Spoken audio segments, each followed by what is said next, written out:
है कि श्रीमद् भगवद गीता ज्ञान यज्ञ रोजाना 7 बजे से 9:30 बजे तक श्रीमद् भगवद गीता के श्लोकों का पाठ होगा और उसका भावार्थ सुनाया जाएगा। अब समय हो चुका है, इसलिए आइए और श्रीमद् भगवद गीता के उस ब्रह्म ज्ञान का श्रवण कीजिए जो इलोक और परलोक दोनों को संभालने वाला है। श्री सद्गुरु महाराज की जय। श्री कृष्ण गोविंद हरे मुरारी, हे नाथ नारायण वासुदेव। श्री कृष्ण गोविंद हरे मुरारी, हे नाथ नारायण वासुदेव। श्री कृष्ण गोविंद हरे मुरारी, हे नाथ नारायण वासुदेव। श्री कृष्ण गोविंद हरे मुरारी, हे नाथ नारायण वासुदेव। किसी भी शास्त्र को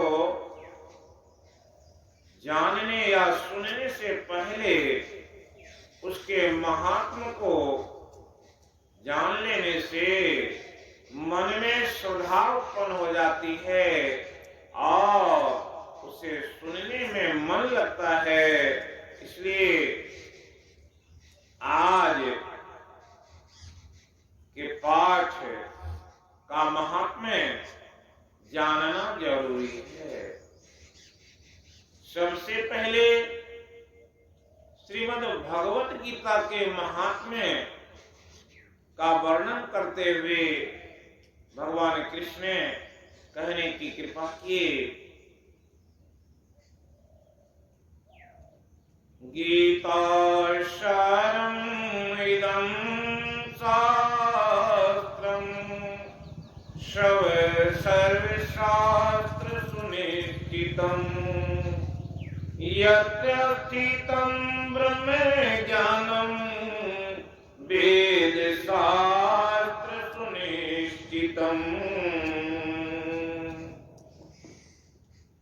ये गीता का जो सार ग्रंथ है, वेद शास्त्र सुनिश्चितम,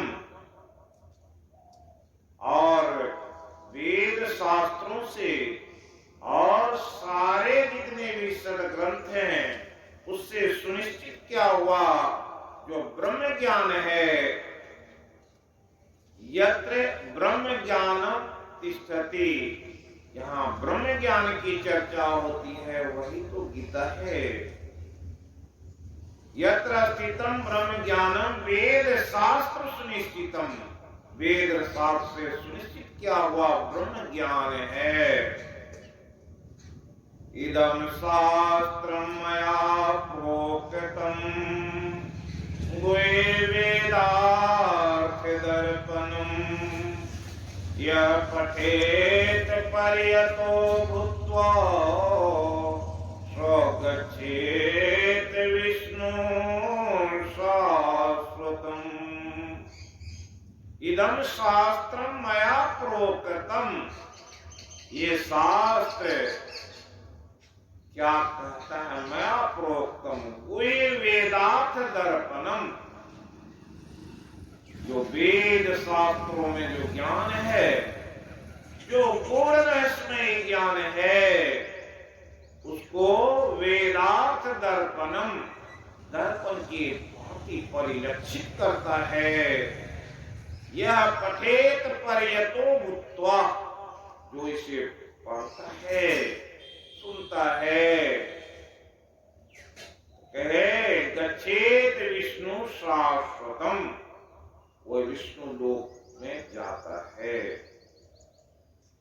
एतत् पुण्यं पापहरं धन्यं दुःखे प्रणाशनं पठताम श्रीनिवताम वापि विष्णुर्महात्म उत्तमम्।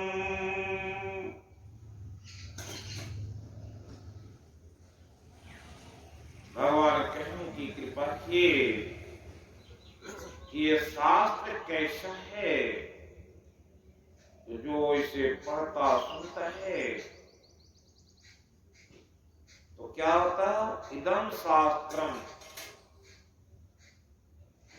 इस शास्त्र से पढ़ने से क्या होता है, धन्यम दुख प्रणाशनम, दुख का नाश करने वाला है, पाप का क्षय करने वाला है।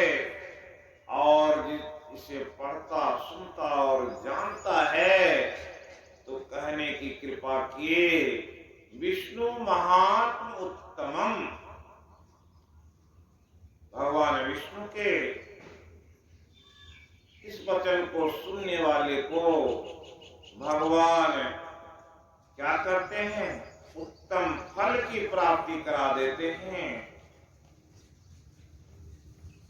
कैसा फल, उसका वर्णन द्वितीय अध्याय का भी पाठ होने वाला है, जिसमें आत्मा के बारे में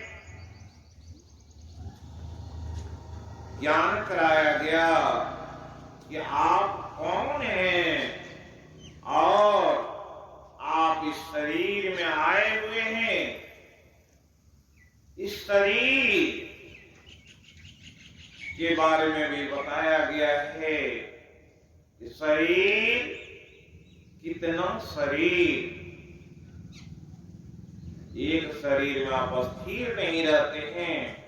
फिर बुद्धि के बारे में बताया गया कि किसकी बुद्धि स्थिर है और स्थिर बुद्धि से कैसे कर्म होते हैं, किस तरह से संसार के लोग अपनी कामनाओं की पूर्ति में लगे रहते। व्यवसायित्मिका बुद्धि और निश्चयात्मिका बुद्धि के बारे में बताया गया।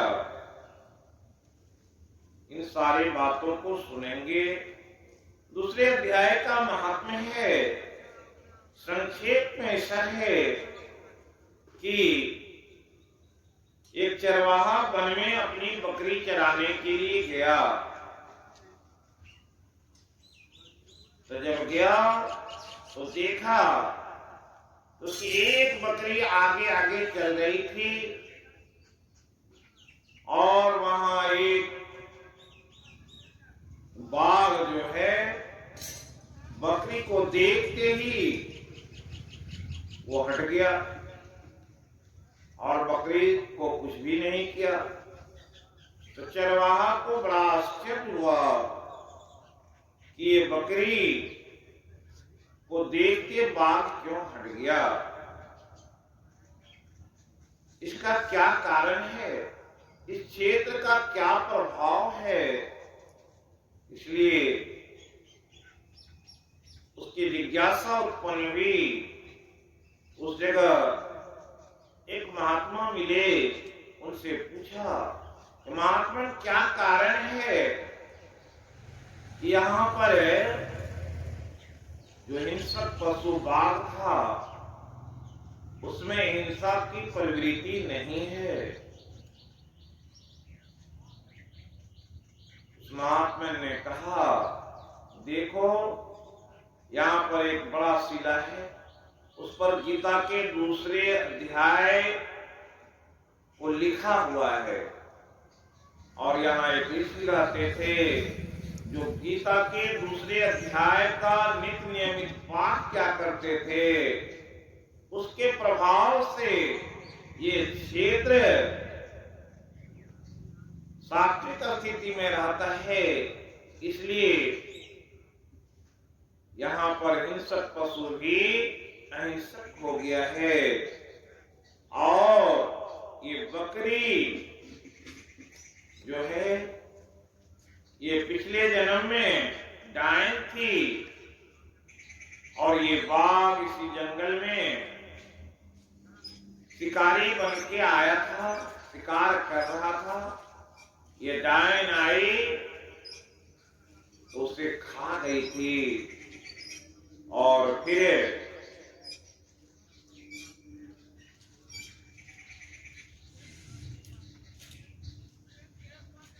इस जन्म में वो बकरी है और ये बाघ को पिछले जन्म का स्मरण है।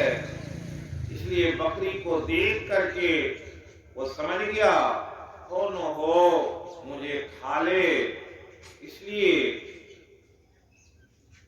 वो डर करके बगल हो गया। फिर चरवाहा और बकरी का वहां से क्या होता है कि उस संत के अनुसार बताए जाते हैं, उस पत्थर पर लिखे हुए गीता को वो भी पढ़ के सुना दिया तो वो भी मुक्त हो गया, वैकुंठ को चला गया। आज तीसरे अध्याय का भी पाठ होगा, इसलिए तीसरे अध्याय का भी महात्म्य सुने। श्री नारायण ने लक्ष्मी जी से कहे कि एक महामूर्ख शूद्र अकेला ही एक वन में रहता था और वो काफी धन इकट्ठा किया था, लेकिन संजोग से उसके धन जो थे उसे कोई वहां से चुरा दिया या नष्ट हो गया, उससे काफी वो आहत हो गया और धन की लिए काफी प्रयास करने लगा। वो क्या किया, चोरी का धंधा तैयार कर लिया, लूट मार करने लगा। एक दिन कुछ चोरों के साथ चोरी करने गया, रास्ते में चोरों ने उसे मार डाला और उससे वो प्रेत हो गया। उसी वृक्ष पर बैठा हुआ प्रेत योनि में तरह तरह से दुख को काट रहा था।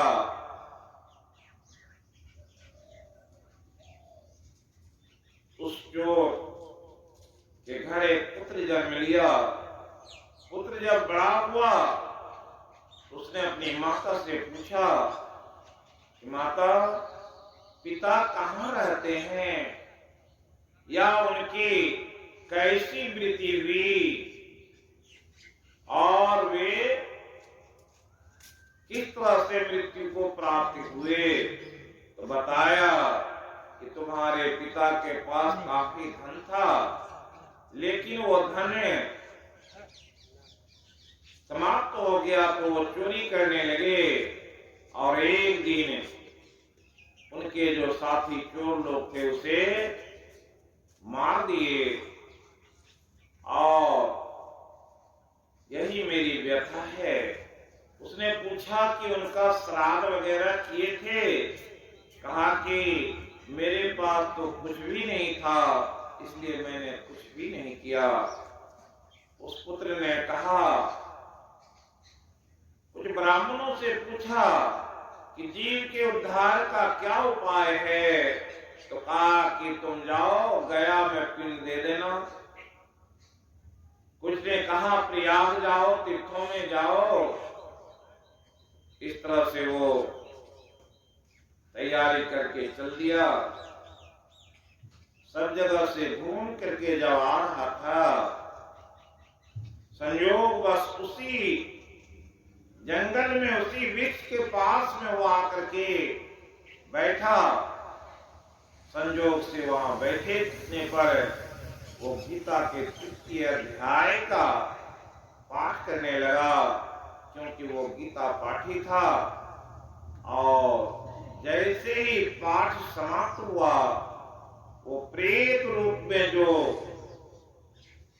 शूद्र था वो नीचे उतरा और अपने पुत्र से मिला। तब तक में उसे भगवान क्या किए थे, प्रेत योनि से मुक्त कर दिए। उसने कहा कि तुमने बड़ा ही कल्याण का काम किया पुत्र, और मुझे अब स्वर्ग के लिए पार्षद आ गए हैं, मैं जा रहा हूं। उस पुत्र ने अपने पिता से पूछा, और भी कुछ काम है तो बताइए। उसने कहा, मैं देख रहा हूं हमारे 7 पुस्त के पितर लोग नरक की यातना झेल रहे हैं, इसलिए तुम उनके कल्याण के लिए भी गीता का 3य अध्याय का पाठ कर समर्पित करो, तो वे भी मुक्त हो जाएंगे। फिर उन्होंने अपने पितरों के निमित्त बैठ करके गीता के 3रे अध्याय का पाठ कर करके रोज समर्पित करने लगा। और समर्पित करने से उनके पितरों को भी नरक से मुक्ति मिल गई। ऐसा देख करके यमदूत यमराज के पास में गए और कहने लगे कि महाराज, आपके इस नरक लोक की व्यवस्था बिगड़ जाएगी, ऐसे संसार के लोग को मुक्त करने से आपकी व्यवस्था बिगड़ जाएगी, मान्यता समाप्त हो जाएगी। यमराज भगवान विष्णु के पास पहुंचे और उससे प्रार्थना किए कि भगवान, बहुत सारे जो नरक में थे लोग, वे सब के सब मुक्त हो गए, और इसका क्या कारण है, उस व्यक्ति ने क्या किया? तो भगवान विष्णु यमराज से बोले कि जो भी व्यक्ति गीता का पाठ करता हो या गीता का पाठ करके किसी को अपने पुण्य का, उस पाठ के फल का वो देता है, या गीता के पाठ को समर्पित करता है, उस पुण्यवान के प्रभाव से, उस पुण्य के प्रभाव से उसे मुक्त होना है।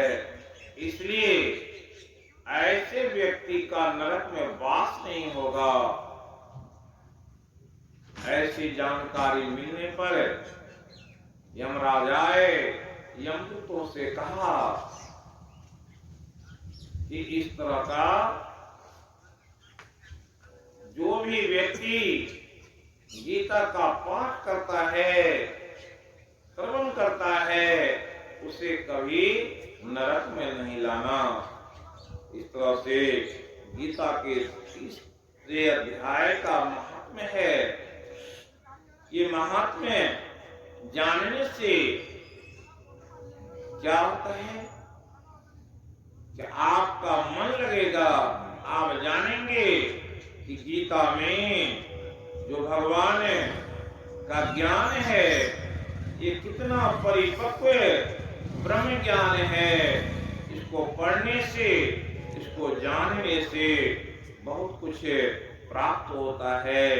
इसलिए गीता के महात्म्य कहने की कृपा किए।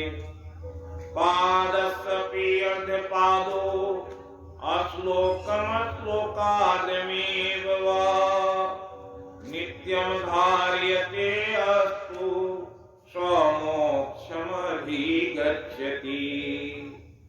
गीता का आधा या एक श्लोक भी कोई व्यक्ति नित्य नियमित रूप से अगर उसका वो पढ़ता है, उसका मनन करता है, तो भगवान कहने की कृपा किए वे भी मुक्त हो जाते हैं।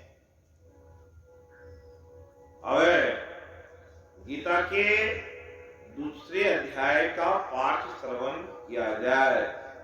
पाठ श्रवण करने में सावधान होकर के सुनना चाहिए, इससे लाभ मिलता है। ओम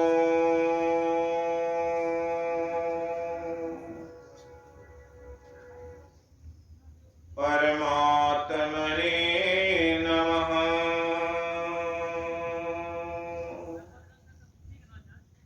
जय श्री कृष्ण, जय श्री राधे। कल प्राण काल में कुछ पाठ को मैंने पढ़ दिया था, इसलिए दूसरे अध्याय के 29वें श्लोक से शुरू करते हुए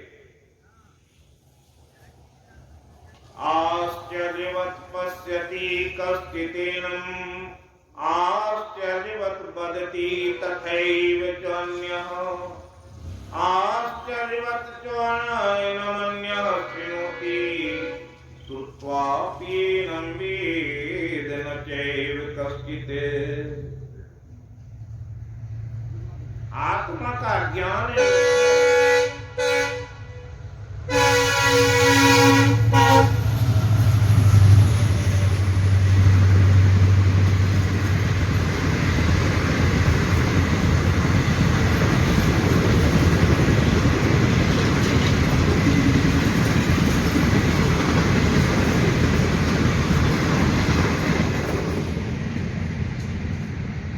कैसा है?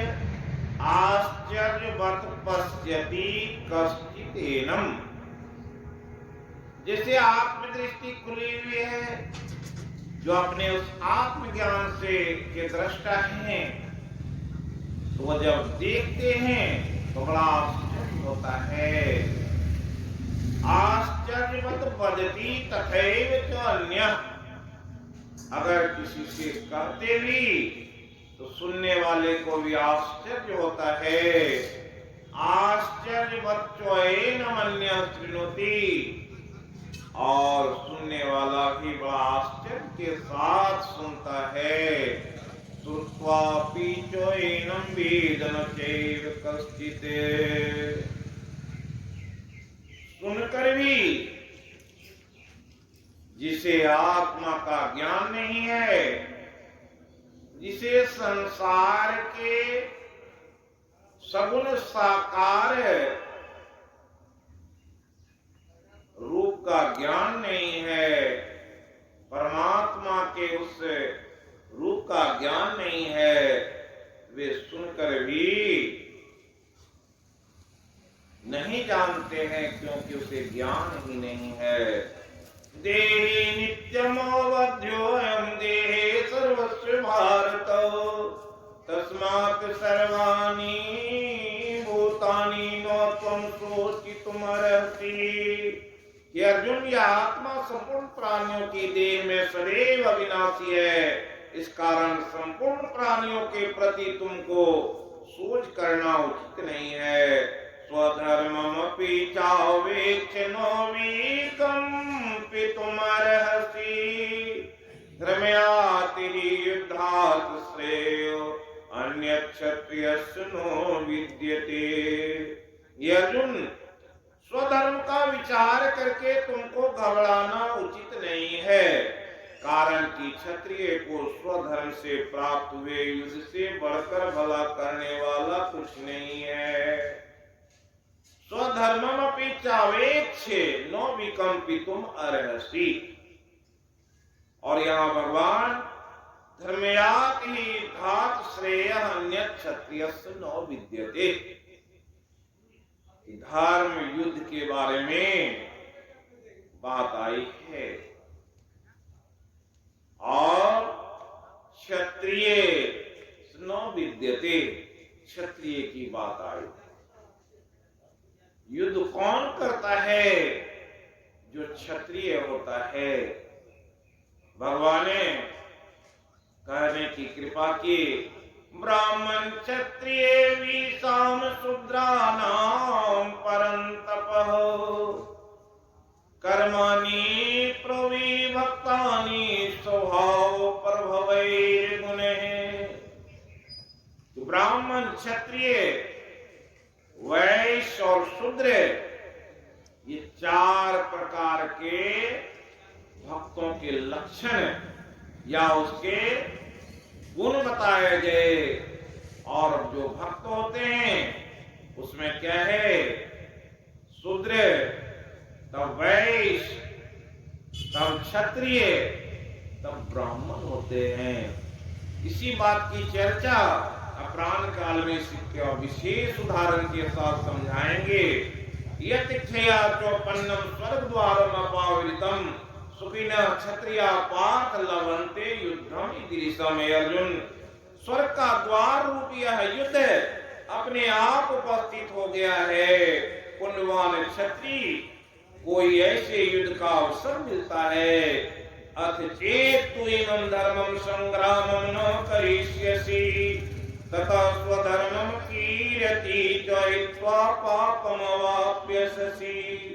अब जो तुम क्षत्रिय धर्म रूप युद्ध को न करोगे तो तुम्हारा धर्म नष्ट हो जाएगा, कीर्ति जाती रहेगी और तुम्हें पाप लगेगा।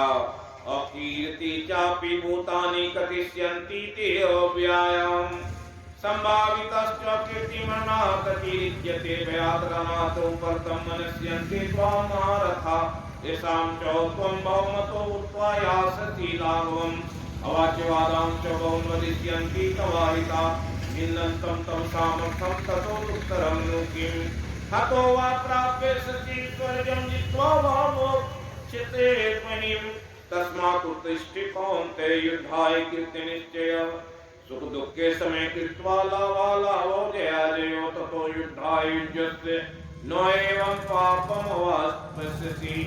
एषा ते अविहिता सांख्ये बुद्धि योगे तुइमां शृणु बुद्धया युक्तो यया पार्थ कर्मणं प्राप्स्यसि।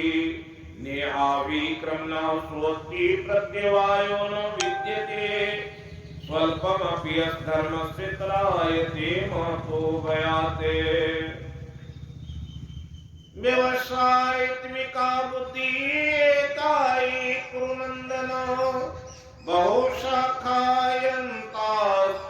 बुद्धियो व्यवसायिनः मे यामिमां पुष्पितां वाचो प्रवदन्ति विपश्चिता वेदवादर्ता पार्थ नोऽन्यतस्तीति वादिनः कामात्मनः स्वर्गपराजन्म कर्म फलप्रदां क्रिया विशेष बहुलां भोगेश्वरे गतिं प्रति भोगेश्वरे प्रसक्तानां तयापहरित चेतसां व्यवसायित्मिका बुद्धि समादो न विधीयते। त्रैगुण विद्या वेदा नित्रैगुण्यो भवार्जुने निर्द्वन्द्वो नित्य सत्त्वस्तो निर्योगक्षेमात्माने यावानर्थ उद्पाने सर्वतः सम्प्लुतोदके तावान् सर्वेषु वेदेषु ब्राह्मणस्य विजानतः कर्मण्येवाधिकारस्ते मा फलेषु कदाचन मा कर्मफलहेतुर्भो मा ते संगोऽस्तु कर्मणि योगस्तु कुरु कर्माणि संगं त्यक्त्वा धनञ्जय सिद्ध सिद्धयो समो भूत्वा समत्वयो भुज्यते दूरे नियेवरं कर्मबुद्धियोगात् धनञ्जय बुद्धो शरणमन्विच्य कृपणा फलहेतव बुद्धि तो जाति वैसु कृत दुष्कृते तस्मात् योगाय युज्यस्व योगा कर्मसु कौशलम् कर्मजं बुद्धियुक्ता हि फलं त्यक्त्वा मनीषिणः जन्मबन्धविनिर्मुक्ता पदं गच्छन्तः नाम्यम् यदा ते मोहकलीनं बुद्धिव्यतितरिष्यति तदा गन्तासि निर्वेदं श्रोतव्यम् श्रुतिभिः प्रतिपन्ना वेदार्थास्यति निश्चला समाधावचला बुद्धि तदा योगमवाप्स्यसि। अर्जुन वाच्ये अस्ति परज्ञस्य का भाषा समानितस्य केशव अस्ति दिं किं प्रभासेत् किमासीत् व्रजेत् किं प्रजाति यदा कामान् सर्वान् पार्थ मनोगतान् आत्मनेवात्मना तुष्टा स्थितप्रज्ञा ततुच्यते दुःखेषु अनुदिग्नमना सुखेषु विगतस्प्रिया वीतराग वै क्रोध अस्ति ते मुनियुच्यते यः सर्वत्रानन्वेषणे तत् प्राप्य शुभाशुभम् नाभिनन्दति न द्वेष्टि तत्प्रज्ञा प्रतिष्ठिता यदा संवर्ते त्वं कुर्मोऽङ्गानि सर्वशः इन्द्रियाणीन्द्रियार्थेभ्यः तत्प्रज्ञा प्रतिष्ठिता विषयानि वर्तन्ते निरारस्य देहिनः रसवर्जं रसोऽपि यस्य परं दृष्ट्वा निवर्तते यततो येऽपि कान्ते पुरुषः विपस्थितः इन्द्रियाणि प्रमाथिनी हरन्ति प्रसवं मनः तानि सर्वाणि संयमितासित मत्परः वशे यस्येन्द्रियाणि तत्प्रज्ञा प्रतिष्ठिता ध्यायते विद्यान् पुंसः संवातेषु उपजायते संवात् संजायते कामात् क्रोधो विजायते क्रोधात् भवति सम्मोहः सम्मोहात् स्मृतिभ्रमः अस्मृतिभ्रंशात् बुद्धिनाशो बुद्धिनाशात् प्रणश्यति रागद्वेषयुक्तैतो विषयानिन्द्रियैश्चरणे आत्मसेविदेयात्मा प्रसादमधिगच्छति प्रसादे सर्वदुःखानां हानिश्चोपजायते प्रसन्नचेतसो यासु बुद्धि परिवर्तिष्यते नास्ति बुद्धियुक्तस्य न च युक्तस्य भावना न च भाव्यता शान्तिः शान्तस्य कुतः सुखम् इन्द्रियाणां हि चरतां यत् मनो नो विधीयते तदस्य हरति प्रज्ञां वायुर्नावमेवांसि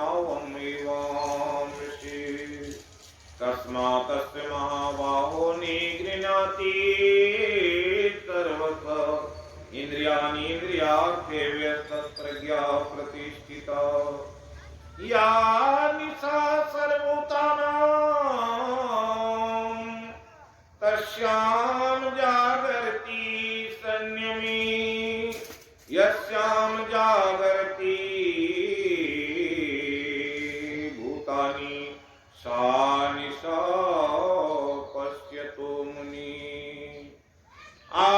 आपुरिमानमचल प्रतिष्ठं समुद्रापो प्रविशन्ति यतवत् ततवत् कामायं प्रविशन्ति सर्वे स्वशान्तिम् आपनोति न कामकामी विहाय कामान्यः सर्वान् पुमांश्चरति निष्क्रियः निर्ममो निरङ्कारः स्वशान्तिमधिगच्छति एषा ब्राह्म्यस्थितिः नो एनां प्राप्य विमुह्यति अस्तित्वास्यामन्तकालेऽपि ब्रह्मनिर्वाणमरिष्यति ॐ तत्सदिति श्रीमद्भगवद्गीतासु उपनिषत्सु ब्रह्मविद्यायां योगशास्त्रे श्रीकृष्णार्जुन संवादे सांख्ययोगो नाम द्वितीयोऽध्यायः।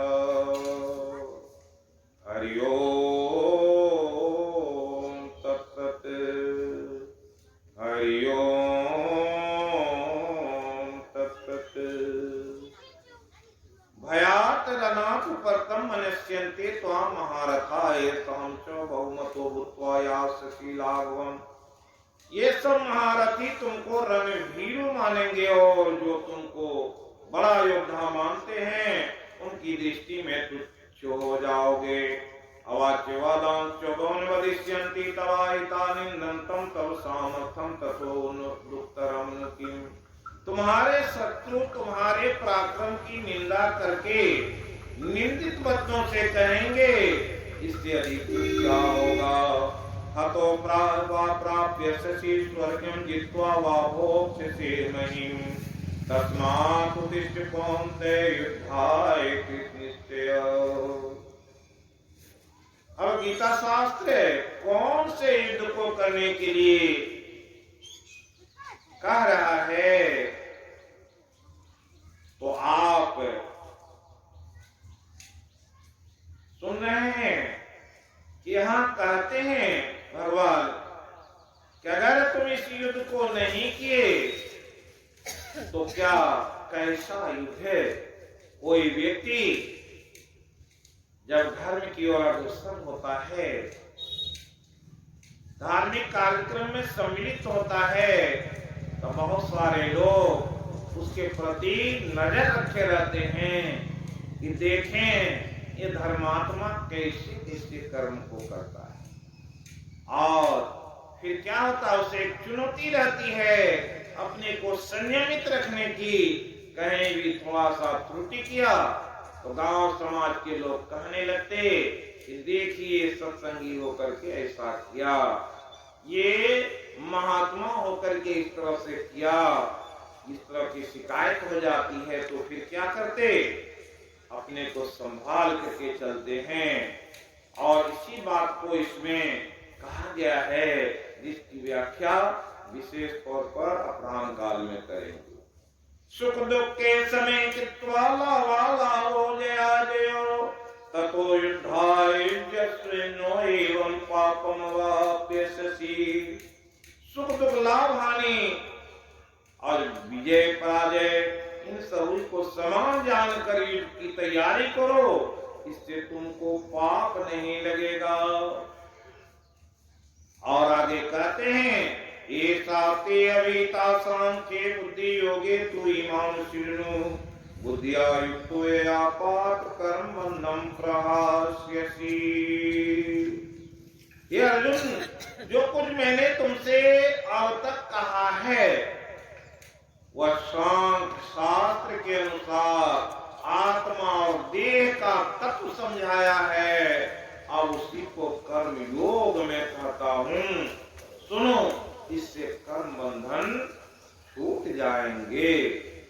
नेहावि कर्म न स्वस्ति प्रत्यवायो न विद्यते स्वल्पमपि अस्य गर्भस्य तरायते महतो भयाते। कर्मयोग में आरंभ किए गए कर्म का थोड़ा सा भी होने पर उसका नाश नहीं होता, दोष भी नहीं। इस कर्म के आरंभ किए हुए का नाश नहीं होता। और क्या करता, थोड़ा भी करने से महाभय से बचाता है। अब आगे कहते हैं कि लोगों की बुद्धि कैसी है। व्यवसायित्मिका बुद्धि एकाई कुरुनंदन बहुशाखाय अनंताश्च बुद्धियो व्यवसायिनाम। व्यवसायित्मिका बुद्धि, ये कैसी बुद्धि होती है, इसके बारे में कहते हैं, ऐसे बुद्धि के लोग, उनके अंदर क्या होता है, मोक्ष साधन रूप कर्म योग में लग जाते, परंतु जिनका मन चंचल है उसकी बुद्धि अनेक, उनकी बुद्धि में अनेक शाखाएं हैं, तरह तरह के भी कर्म करने से भी संतुष्ट नहीं होता। संसार में तो विचरण करता है, कभी सत्संग किया, कभी जग किया, कभी तप किया, तरह तरह के काम में लगा रहता है। कौन से कर्म से सिद्धि मिलेगी, संतुष्टि नहीं रहता। इसलिए कहने की कृपा की, ऐसे लोगों की बुद्धि कैसी होती है। आमिमां पुष्पितां वाच प्रवदन्ति विपस्थिता वेदवादर्ता पार्थ नोन्यतस्तीति वादिनः। हे अर्जुन, मूर्ख लोग स्वर्ग से बढ़कर दूसरा सुख नहीं कहते। वेद के कहे हुए कर्म में ही प्रीति रखते हैं। कामात्मनो स्वर्ग परा जन्म कर्म फल प्रदान क्रिया विशेष बहुलाम हो गए ईश्वर गतिम प्रति। भोग और ऐश्वर्य में जिनका मन फंसा है उनके हृदय में निश्चयात्मक बुद्धि नहीं उत्पन्न होती है। कारण कि जिनका चित्त सदैव भोगादि में रमता है उसकी बुद्धि निश्चयात्मक नहीं होती। निश्चयात्मक बुद्धि कहते हैं जो निश्चित कर लिया है, किसी मत में है, वो संत मत में हो, कबीर मत में हो, किसी को गुरु मान लिया है, उस गुरु के प्रति एक निष्ठ भाव से श्रद्धा जिसमें रहती है तो क्या है, उसका भाव अस्थिर होता है, उसकी बुद्धि अस्थिर होती है, उसका सुमिरन स्थिर होता है और सारे कार्य उसके नियम पूर्वक होते हैं। लेकिन भोगेश्वरे प्रसक्ता नाम तयापहरित चेतसाम व्यवसायित्मिका बुद्धि समाधो नो विधीयते। निश्चयात्मक बुद्धि वाले वो क्या होता है, एक निष्ठ होकर के वो कर्म करता से सिद्धि मिल जाती है। लेकिन जो लोग भोग और ऐश्वर्य में आसक्त रहते वो भोग और ऐश्वर्य के कारण उसकी बुद्धि क्या होता है, तया अपहरित चेतसाम, उसमें जो चेतना है, जो विवेक है, उसका अपहरण हो जाता है भोग और ऐश्वर्य में। इसलिए सद्ज्ञान का अभाव के कारण वो व्यक्ति त्रिगुण विषया वेदा निस्त्रे गुण्यो भवार्जुन निर्द्वंदो नित्य सत्वस्थो निर्योग क्षेमात्मान। इसलिए अर्जुन वेद त्रिगुणात्मक है, तुम इस कामादि के फल की इच्छा को छोड़ निष्काम होकर सुख दुख को समान जानकर धैर्य का आश्रय लेकर योग क्षेम से रहित होकर आत्मवान हो जाओ। कहने का तात्पर्य आत्मज्ञानी हो जाओ। जिसे आत्मा का ज्ञान हो गया है उसे सात्विक राजस और तामस ये तीनों गुण उसका कुछ भी नहीं बिगाड़ सकता है। यावान तुत्पाने सर्वतः संप्लुतो देके तावान सर्वेषु वेदेषु ब्राह्मणस्य विजानत। जल से परिपूर्ण सरोवर अगर प्राप्त हो तो छोटे तालाब के क्या प्रयोजन रहता है। भगवान कहते हैं कि जिस तरह से कोई व्यक्ति को निर्मल जल मिल जाए तो क्या वो किसी गड्ढे या पोखर के पानी में पिएगा। गंगा जल रहे, गंगा नदी सामने रहे तो कोई किसी तालाब में स्नान करेगा, नहीं करेंगे। इस तरह से यहाँ समझाते हुए कहे कि जिसे वेद का ज्ञान है वो वेद में जो त्रिगुणात्मक स्वर्ग आदि की चर्चा है उसमें फंस जाता। ज्ञान तो उसे भी है, यज्ञ तप आदि का ज्ञान रहता है, जिसे कहा यज्ञ तपा तथा दानम। ये क्या करते, ये पावनानी मनीषी नाम, उसे पावन कर देते। उसमें एक गति आ जाती है, एक तैयार खेत है, उसमें अगर बीज डाला जाएगा तो फिर क्या होता है, उसका संभाल हो जाता है। कहते हैं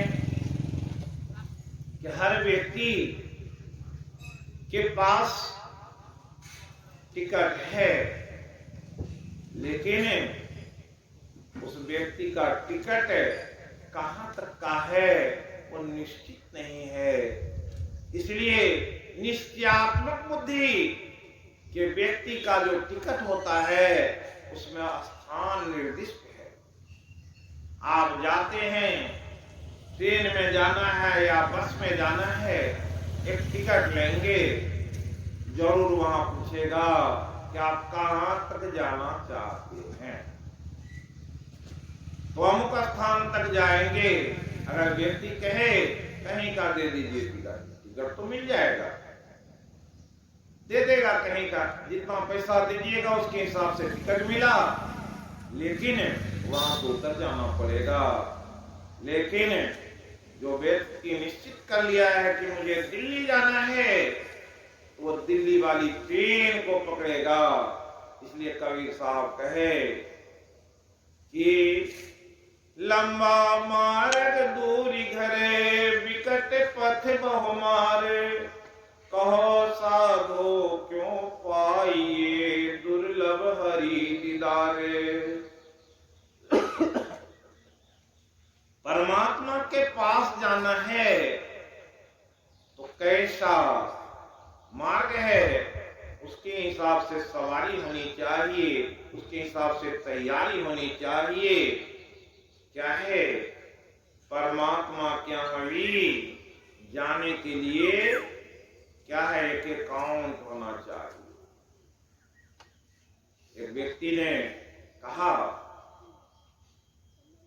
कि देखा कि जा रहा था तो बैंक से लोग हाथ दे रहे हैं, काउंटर में रुपया निकाल निकाल के जा रहे हैं।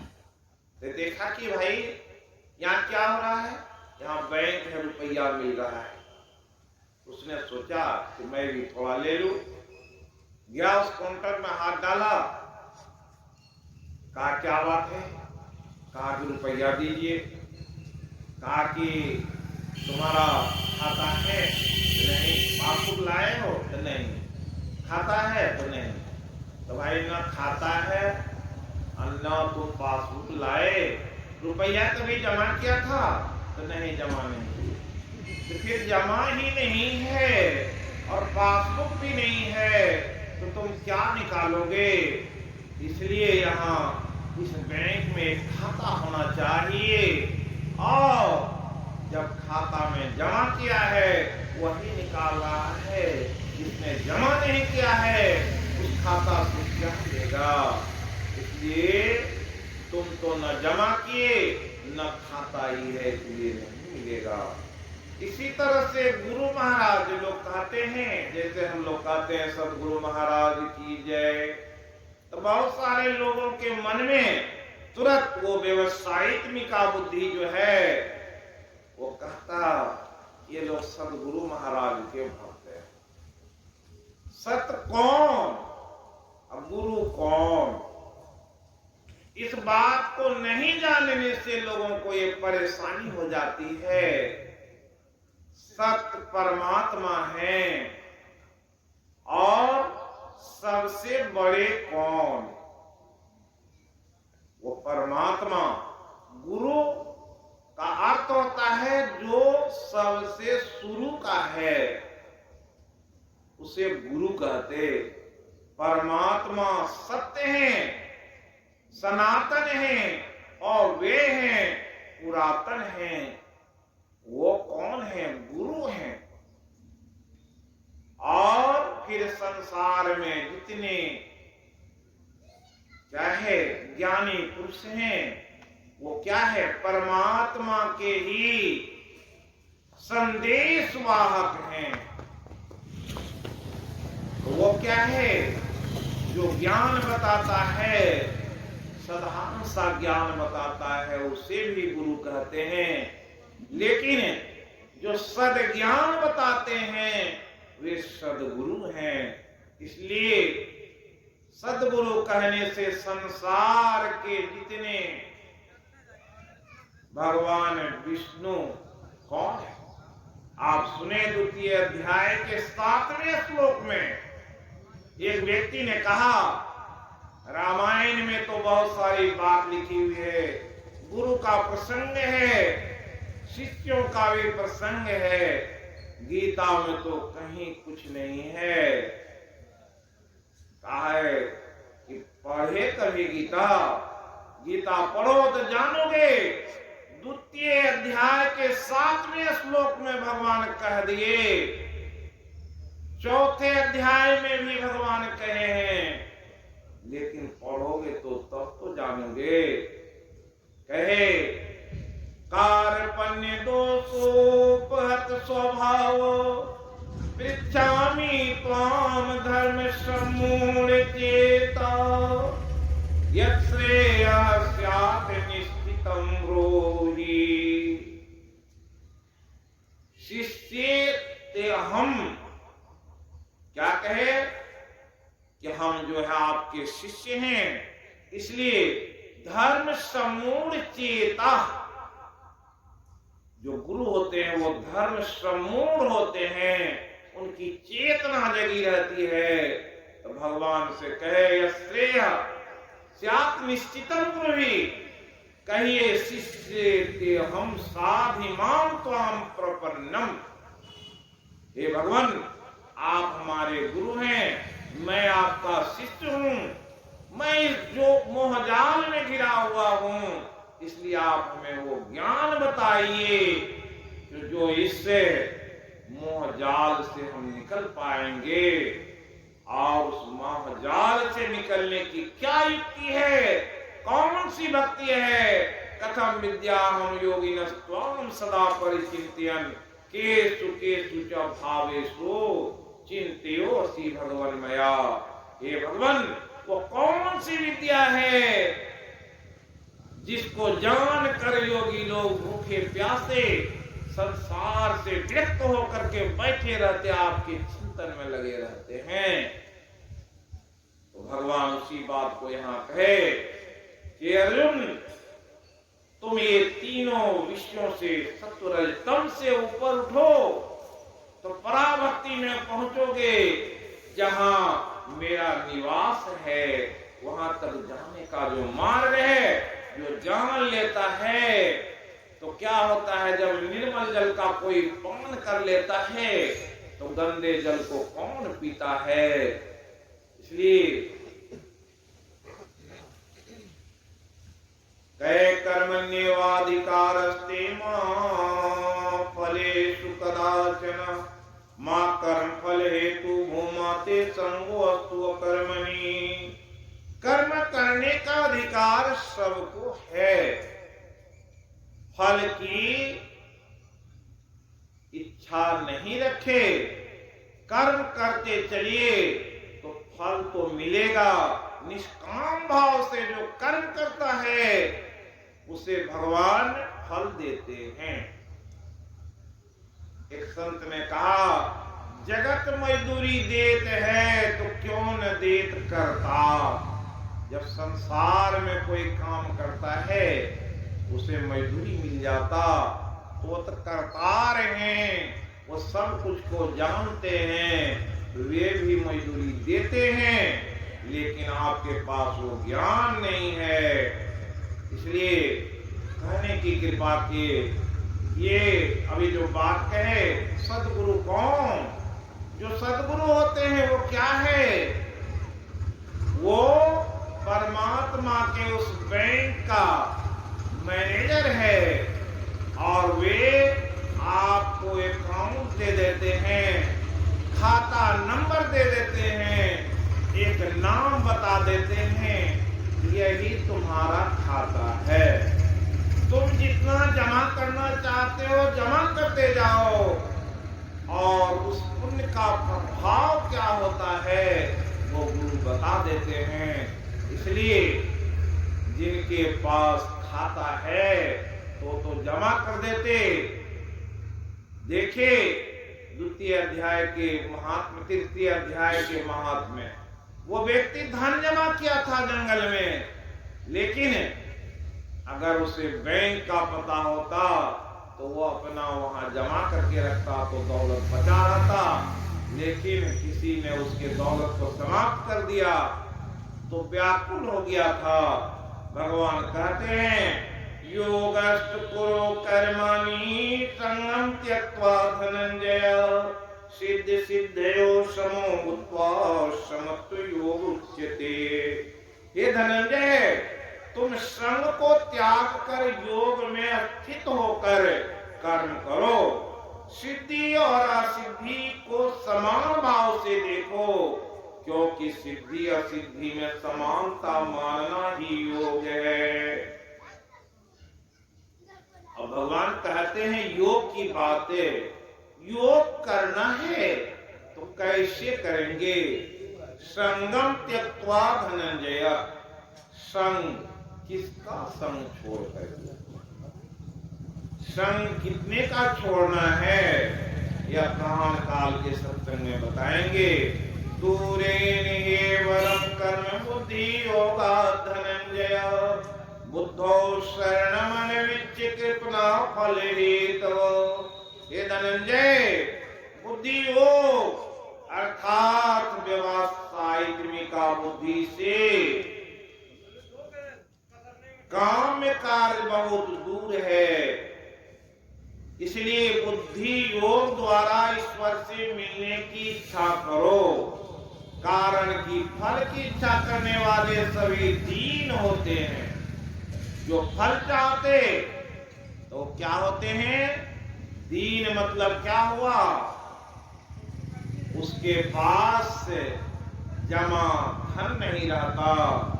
जिसके पास जमा धन नहीं, कैसे जमा होगा? आप जितना कमाए रोज अगर खा जाते हैं, उपयोग कर लेते हैं, तो क्या धन जमा होता है? उसके लिए बचत करना होगा। कल बताए तो जो आप भक्ति करते हैं वो 4 जगह विभक्त होता है, और जो आप खाते हैं वो किस पुण्य के प्रभाव से, उस पुण्य का क्या है? भगवान बुद्ध एक व्यक्ति के यहां गए, बड़ा धनवान था, तो कहा भिक्षाम देहि। तो उसने पूछा भगवान क्या चाहिए? कहा तुम्हारे पास कुछ ताजा है तो दो। ताजा तो जो कुछ भी लाते तो भगवान कहते ये तो बासी है, समझ में नहीं आता। उसने कहा भगवान कृपा करके बताइए कि ये ताजा क्या है और बासी क्या है। तो भगवान कहे ये जो सारे धन संपत्ति तुम्हें प्राप्त है ये तो प्रारब्ध है। पहले प्रारब्ध रचा तब रचा शरीर। तो जो प्रारब्ध में तुम्हें लिखा था वो तो मिट चुका है। आगे तो तुम कुछ कमाई नहीं किए, इसलिए तुम्हारे पास ताजा कुछ भी नहीं है। भोग ऐश्वर्य में लिप्त हो। जो ये सारे बासी को खा रहे हो, भोग रहे हो, ताजा तो तुम्हारे पास में कुछ भी नहीं है, भक्ति नहीं है। इसलिए भगवान बुद्ध उसे ज्ञान दिया। उसी तरह से भगवान यहाँ कहते हैं कि तस्मात् योगाय युज्यस्व योगा कर्मसु कौशलम। इसलिए उस विवेक बुद्धि से प्रवृत्त होकर के योग करो जो तुम्हें कुशलता प्रदान करेगा। कर्म जमुद्धि युक्ताहि फलम त्यक्त्वा मनीषिणः जन्मबद्धे निर्मुक्ता पदम गच्छन्तो नामे। समझदार मनुष्य लोग कर्म से क्या करते?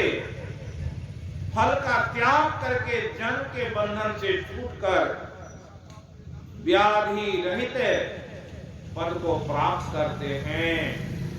यदा ते मोह कलिलं बुद्धि व्यतीतयिष्यति तदा गन्तासि निर्वेदं श्रोतव्यं श्रुतश्च।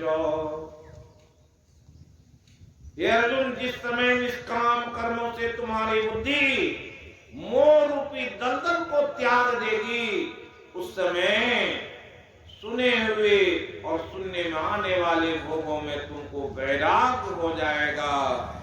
श्रुति भी प्रतिपन्ना तेरा स्थास्यति निश्चला समाधाव चला बुद्धि तथा योगम अवाप्यसि। इसलिए अर्जुन, अनेक विषयों के सुनने से, अनेक सदग्रंथों को पढ़ने से बुद्धि कैसी हो जाती है, बुद्धि भ्रमित हो जाती है। इसलिए सावधान हो जाओ और अपनी बुद्धि को योग में लगाओ, तो क्या होगा, तब मेरी प्राप्ति होगी। अर्जुन इतना सुनने पर उसके मन में एक भाव उत्पन्न हुआ, जिज्ञासु है। उसने कहा, हे भगवान, तो आप बताइए, जो 3 गुणों से ऊपर उठा हुआ योगस्थ पुरुष होते हैं, वो कैसे होते हैं?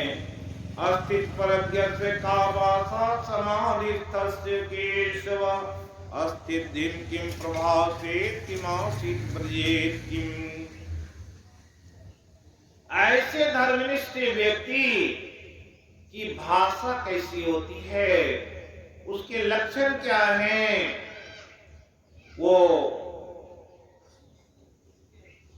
किस तरह की बुद्धि रखते हैं, ऐसे व्यक्ति की भाषा, उसके रहन सहन के बारे में जानने की इच्छा प्रकट करते हुए कहते हैं। तो भगवान कहते हैं, श्री भगवानुवाच, प्रजाति यदा कामान सर्वान पार्थ मनोगताने, आत्मन्येवात्मना तुष्टः स्थित प्रज्ञः ततुच्यते। हे अर्जुन, जिसके मन से इच्छाओं का दमन हो गया है, कोई कामना नहीं है, तो वही व्यक्ति जो अपनी आत्मा में ही रहकर संतुष्ट होता है, उसकी बुद्धि अस्थिर मानी गई है, वही योगी है। और दुखेषु अनुद्विग्नमना सुखेषु विगत स्पृहा, वीतराग भय क्रोधा सिद्धि मुनि उच्यते। प्रीति भय क्रोध इनसे रहित होकर के दुख प्राप्त होने पर भी जिसका चित्त व्याकुल न हो, सुख की इच्छा भी न करे, ऐसे मननशील व्यक्ति को मुनि कहते हैं। और ऐसे मननशील मुनि का जो बुद्धि होता है वह स्थिर होता है। यह सर्वत्रानन्वीक्षणे तत तत प्राप्य शुभाशुभम, न विनंदति न द्वेष्टि तत्प्रज्ञा प्रतिष्ठिता। जो स्त्री पुत्र आदि के लिए स्नेह रहित होकर शुभ और अशुभ कर्मों में आनंद द्वेष नहीं मानता, उसकी बुद्धि स्थिर है। कैसे? उदाहरण देके समझाते हैं। यदा संगते चयम कुर्मंगानि सर्वस, कछुआ जैसे अपने सारे अंगों को समेट लेता है, तो फिर संसार के बच्चे उस पर डंडा मारते या कुछ भी करते तो क्या होता है? कोई असर नहीं होता। इसी तरह से अपने 5 ज्ञानेंद्रियों को जिसने समेट लिया है, संसार के कोई भी विषय उसे अपने मार्ग से दिगा नहीं सकता। विषयानि वर्तन्ते निराहारस्य देहिनः, रसवर्जं रसोऽपि परं दृष्ट्वा निवर्तन्ते। कहते हैं कि विषय की खुराक क्या है? विषयानि वर्तन्ते निराहारस्य देहिनः। जो व्यक्ति निराहार रहता, आहार क्या है? ये 5 ज्ञान इंद्रिय और मन, ये अपने इंद्रियों के बल से अपना आहार लेता है। आंख से रूप का आहार, कान से श्रवण, नाक से क्या है? सुगंध लेता, जीवा से रसास्वादन करता है। ये 5 जो ज्ञानेंद्रियों कहाँ लगी हुई है? ये आहार। जब आंख से जैसा देखेंगे वैसे मन पर छाप पड़ेगा, कान से जैसा सुने वैसा छाप आया। इसलिए कहे कि विषया निवर्तन्ते निराहारस्य देहिनः, अगर कोई व्यक्ति अपने आंख में इंद्रियार्थेषु वैराग्यम अनहंकारेषु कि इंद्रियों में विरक्त का भाव हो जाए तो मन तो स्वतः शांत हो जाएगा और उसकी बुद्धि परिपक्व हो जाएगी। यत्तो येपि कौन्तेय पुरुषस्य विपस्थितः इंद्रियाणि प्रमाथिनी हरन्ति प्रसवं मनः। हे कुंती पुत्र अर्जुन, विचारवान और प्रयत्न करने वाले के मन को भी आसक्ति का नाश न होने के कारण इंद्रियां बल से खींच लेती है। क्या कहे, पुरुषस्य विपस्थितः इंद्रियाणि प्रमाथिनी, इंद्रियां जो है वो प्रमथन स्वभाव वाली है। क्या है, कभी आगे कभी पीछे सोचती है और ऐसे प्रमथन स्वभाव के कारण विष्णु के सेवन में लग जाते। कोई भी व्यक्ति थोड़ा संभाल किया, कुछ आगे बढ़ा तो क्या होता है, सूरदास जी भगवान से कहे, आप बड़े छलिया हैं, जो आपके तरफ आने वाले होते हैं आप उसे तुरंत मोड़ देते हैं और उसे उस विषय में लगा देते।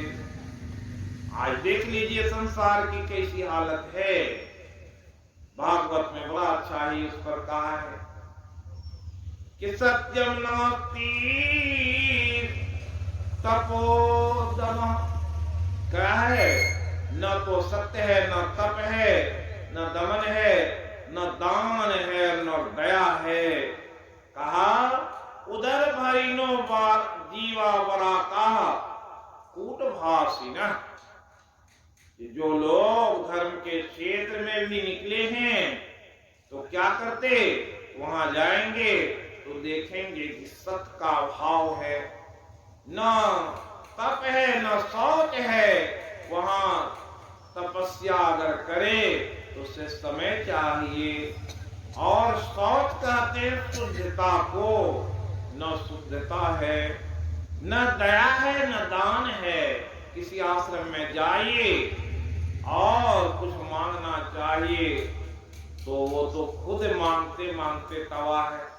और दान देने के लिए किसके आश्रम के लोग दान करते हैं। इसलिए भागवत में कहा कि किसी आश्रम में जाओ तो देखो दया दान का भाव है, वहां जो है क्या है, शुद्धता का भाव, और तप भी नहीं करते। और अच्छी अच्छी बात कहने की बात यहाँ तक है, उधर भरिनो बारा का जीवा कूट भासी न। सुंदर सुंदर बात सुना करके क्या करते कि अपने पेट भरने के यत्न से वैसा कर्म करते। कल शाम में घर गया तो कुछ लोग आए हुए थे, वो बोले एक संत मत के महात्मा को हमें मंगा दीजिए, हम लोग के पास पैसा जमा है, सत्संग करना चाहते हैं। हम बोले कि जो भी महात्मा आएंगे वो तो पैसा मांगेंगे। तो एक महात्मा को टेलीफोन किए, पूछे कि महात्मन इन लोगों को सत्संग कराना है तो आप सत्संग का समय दे सकते हैं, कब चाहते हैं? तो बताए तो होली से पहले चाहते हैं। तो उन्होंने कहा कि डायरी देखते हैं। डायरी देखा तो कहा हाँ समय तो है, और कई जगह लोग समय मांग रहे हैं। ठीक है, यहाँ आने का समय तो देंगे, क्या खर्च लगेगा? तो बोले कम से कम 10,000 रुपया रोजाना ये हमारे जो टीम के लोग हैं वो लेते हैं। ठीक है, अपनी बात नहीं बोले। तो लोगों को पूछे क्या दिन, तो बोले 2 दिन कम से कम रहे।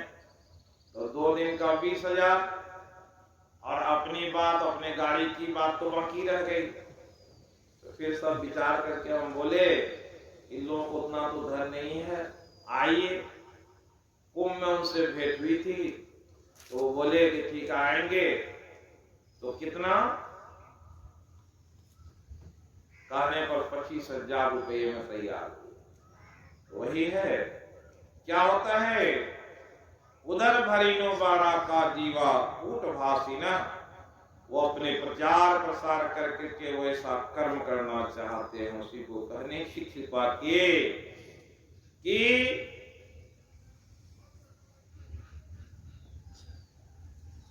तानि सर्वाणि संयमुक्ताश्चित् मत्परः वसेहि यतीन्द्रियाणि तत्प्रज्ञा प्रतिष्ठिता। जो हर ओर से संयम से युक्त होता है और मत्परः आश्रित मत्परः, मुझ परमात्मा के तरफ वो आश्रित होकर के अगर जीवन को संयमित बिताया है, जिसकी इंद्रियां बस में है, तो उसकी बुद्धि स्थिर कही गई। और आगे कहते हैं ध्यायतो विषयान पुंसः संगतेषु उपजायते संगात् संजायते कामः कामात् क्रोधो विजायते क्रोधात् भवति सम्मोहः सम्मोहात् स्मृति विभ्रमः स्मृति भ्रंशात् बुद्धिनाशो बुद्धिनाशात् प्रणश्यति। अर्जुन, होता क्या है कि जब व्यक्ति कोई भी संसारिक हो या परमात्मा की ओर चला हुआ हो, अपने ध्येय में जिस वस्तु को चाहता है, जिस वस्तु का ध्यान हो जाता है, जिधर आपकी कामना जग जाती है, उसे प्राप्त करने के लिए लोग चाहते, और उस चाहना में अगर वो वस्तु नहीं मिलता तो क्या होता है, एक प्रकार का क्रोध होता है, उद्वेग होता है। उस उद्वेग के कारण क्या करता, वो सम्मोहित हो जाता है।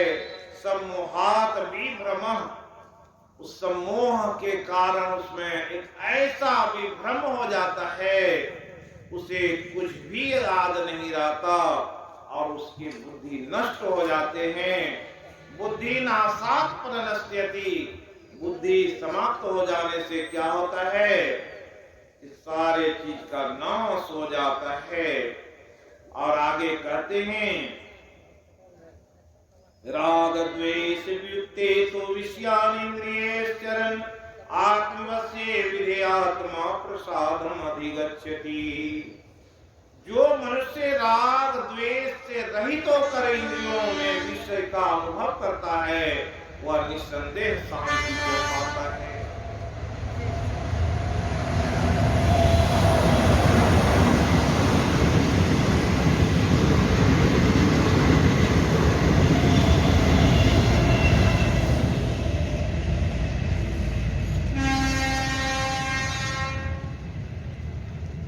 कहते हैं राग और द्वेष, इसको 7वें अध्याय में भगवान कहने की कृपा किए।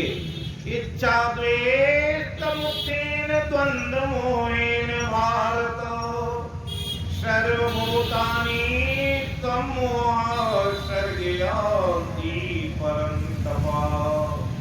संसार के लोग क्या है, इच्छा और द्वेष, दो इच्छा द्वेष समुत्थेन, उसका जो वेग है उतना बढ़ा हुआ रहता। समुत्थेन द्वंद्व मोहेन भारत, ये दोनों के मोह से ऐसा ग्रसित है, सर्वभूतानि समूह से सम्मोहित होकर के अपने जीवन को बिता देता है। और फिर क्या होता है, शरीर छूट जाता और फिर उसी इच्छा और द्वेष के कारण तरह तरह के योनि में चला जाता। जैसे बता दिए एक बकरी और बाघ के बारे में। बाघ तो था, लेकिन वो कौन था, एक शिकारी था, और वो शिकारी अपनी इच्छा का दमन नहीं किया। शिकार खेलते रहा तो किस चीज में जन्म हुआ, बाघ में जन्म हो गया। शिकारी बाघ बन गया, डायन कहां चली गई, तो बकरी हो गई। तो इस तरह से वो इच्छा द्वेष का कारण होता है। प्रसादे सर्व दुखानां हानिश्योपजायते प्रसन्नचेतो सूर्यासो बुद्धि परिवेशित, चित्त शुद्ध होने से प्रसन्न चित्त पुरुष की बुद्धि ही शीघ्र आत्मा निष्ठ हो जाती है। नास्ति बुद्धि युक्तस्य न च युक्तस्य भावना न च भाव्यत शांति अशांतस्य कुतः सुखम। अर्जुन, नास्ति बुद्धि युक्तस्य न च युक्तस्य भावना, ये बुद्धि के बल पर भी परमात्मा नहीं मिलते। और कोई व्यक्ति अयुक्त युक्ति से भक्ति होती है, बिना युक्ति के भक्ति भी नहीं होगा। न तो अभाव या तो शांति, अगर शांति नहीं है उसके अभाव में कुतः सुखम, कोई भी व्यक्ति को सुख नहीं मिलता। कल बताए थे कि महात्मा तो कहा कि आप लोग अपने दुख को वहां निपटा दीजिए, जितना सुख का लिस्ट बना लीजिए। सब लोग लाए, लेकिन क्या है, मांगने के हिसाब से तो मांगा, लेकिन देखा क्या कि बगल वाला तो कुछ और मांगा। हम मांगे ये राग और द्वेष। राग क्या है, जिस चीज को देखते हैं उसके प्रति एक मन में भाव उठ जाता है, ऐसा ही होना चाहिए, ऐसा ही मकान होना चाहिए, ऐसी गाड़ी होनी चाहिए। लेकिन उससे क्या होता है, शांति नहीं रहती। कबीर साहब कहने की कृपा किए, चा गई चिंता मिटी मनुआ बेपरवाह, जाको कछु न चाहिए सोई सहनसार। उसी गांव में एक बूढ़ी थी जो अपनी झोपड़ी में थी, सोचा मैं कुछ नहीं चाहिए, जितना है उसी में ठीक।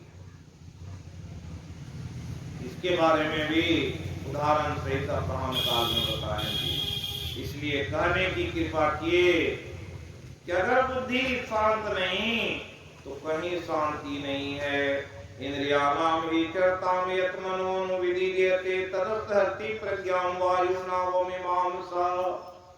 कहे इंद्रिय और मन के अनुसार इंद्रियों का चलन होता है। मन को साधने के लिए सदगुरु बताते हैं, एक साधे सब सधे। अगर मन स्थिर हो जाए तो आपके लिए संसार, मन शांत, संसार में शांति ही शांति होती है। तस्मात् तस्य महाबाहो निगृहीतानि सर्वशः इंद्रियाणि इंद्रियार्थे तत्प्रज्ञा प्रतिष्ठिता। इसलिए विषयों से निवृत्त हो जा और बुद्धि को आत्मा में स्थिर कर लो, तो फिर क्या है, सब कुछ प्राप्त हो जाएगा। यानि सा सर्वभूतानां तस्यां जागर्ति संयमी, यस्यां जागर्ति भूतानि सा निशा पश्यतो मुनि। परमात्मा हर जगह विद्यमान है, लेकिन कितने लोगों को दिखाई पड़ता। जैसे रात में आपको कुछ भी नहीं दिखाई पड़ता, संसार के लोगों को जिसकी बुद्धि व्यवसायिकता है, अस्थिर बुद्धि नहीं है, उसके लिए परमात्मा और उसके बीच रात्रि के समान है। उसमें परमात्मा को देख नहीं सकता। लेकिन जो संयमी है उसके लिए क्या है, परमात्मा तो हर वक्त उसके पास ही रहते हैं, अपनी आत्मा में ही परमात्मा का दर्शन करता है। एक नाथ जी के बारे में मालूम है क्या किए, रोटी बनाए थे और जैसे रोटी, ये नाव भाजी का है, जैसे रोटी बनाए और जैसे निकाले तो सोचे कब घी लाकर जिसमें लगाएंगे तो भोग लगाएंगे।